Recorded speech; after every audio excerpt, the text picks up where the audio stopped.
In 2001, a real-world exercise tested the emergency response to a bioterror attack on the continental United States. The operation was called Dark Winter. Within just a few days, the simulation spiraled out of control. The operation predicted a rapid breakdown in essential institutions, civil disorder, and massive civilian casualties.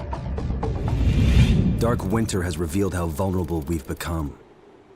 Our lifestyle, our security, our safety depends on a delicate and unstable economy. We've created a system so complicated that we no longer understand how to control it. Oil, power, shipping, transport.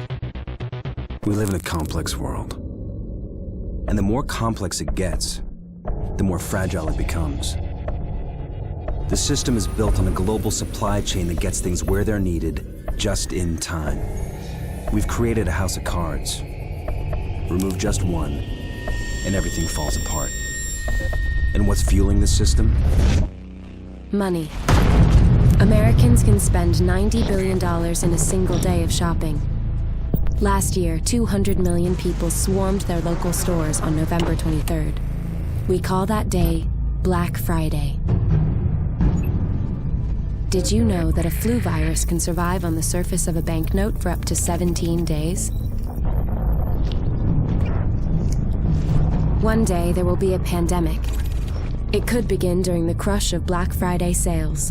A pathogen will jump from tainted banknotes to human skin, onto food, toys, children, and loved ones.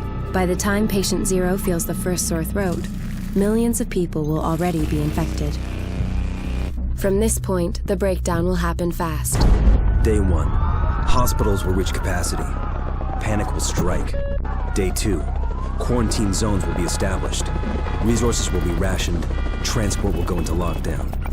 Day 3, international trade will stop. The oil will dry up. The stock market will collapse. Day 4, the power will fail. The shelves will be empty. The taps will run dry. And once hunger and despair take hold, people will do anything for survival. By day 5, everyone will be a potential threat. In 2007, a new presidential directive was signed quietly into law. This maps out the government's response to a crisis, a plan to cope with a real dark winter. It is known as Directive 51. There are rumors of shadow agencies, sleeper cells, covert agents, but nothing can be confirmed. Our complex world is primed for breakdown. And once the chaos strikes, there won't be resources to save us all.